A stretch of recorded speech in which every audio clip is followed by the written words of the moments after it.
हमारा solar system बहुत ही interesting है, भरा हुआ अलग अलग और रहस्यमय ग्रहों से। इन सब में मार्स सबसे अलग दिखता है।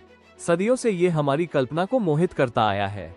इसे अक्सर द रेड प्लेनेट कहा जाता है, इसके खास लाल रंग की वजह से। ये रंग आता है आयरन ऑक्साइड से, यानी जंग से, जो इसकी सतह पर बहुत अधिक मात्रा में मौजूद है। मार्स सूर्य से चौथा ग्रह है और अंतरिक्ष के विशाल विस्तार में ये हमारा सबसे करीबी ग्रह भी है। ये पृथ्वी से छोटा है, आकार में लगभग आधा। इसके दो छोटे चांद हैं जिन्हें फोबोस और डेमस कहा जाता है। वैज्ञानिकों का मानना है कि कभी मार्स ज्यादा गर्म और पानी से भरा हुआ ग्रह था। इसकी पृथ्वी से निकटता और इतिहास इसे एक्सप्लोरेशन और जीवन की खोज का बड़ा लक्ष्य बनाते हैं। भले ही मार्स एक सूखा रेगिस्तानी ग्रह है, इसकी सतह एकदम अनोखी है।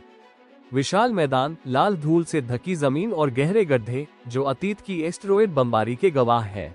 कुछ क्रेटर्स तो इतने विशाल हैं कि उनकी तुलना पृथ्वी के महासागरों से की जा सकती है।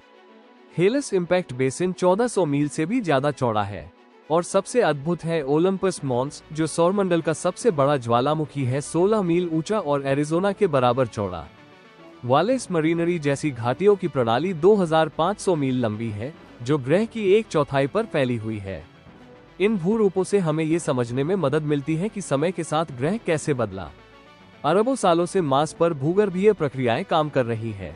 पृथ्वी और मार्स में एक बड़ा अंतर है, उनका एटमॉस्फेयर। पृथ्वी का वातावरण गाढ़ा और जीवनदायी है, लेकिन मार्स का वायुमंडल बेहद पतला है, पृथ्वी से 100 गुना पतला।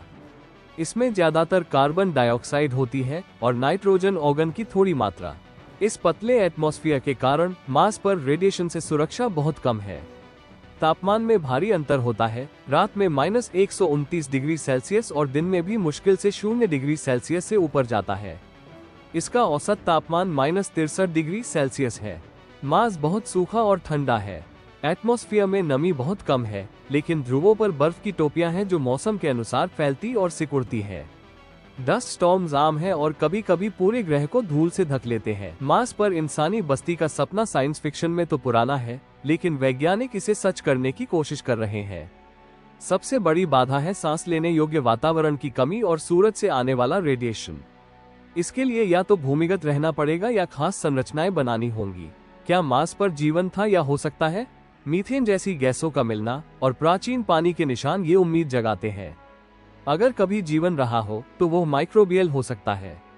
एक दिन इंसान वहां जाएगा और शायद वहां की जमीन पर इतिहास का नया अध्याय लिखेगा। ये जानकारी आपको कैसी लगी? अगर अच्छी लगी तो चैनल को सब्सक्राइब करके वीडियो लाइक कीजिए। मैं आपके लिए ऐसी जानकारी वाली वीडियो लाता रहूं।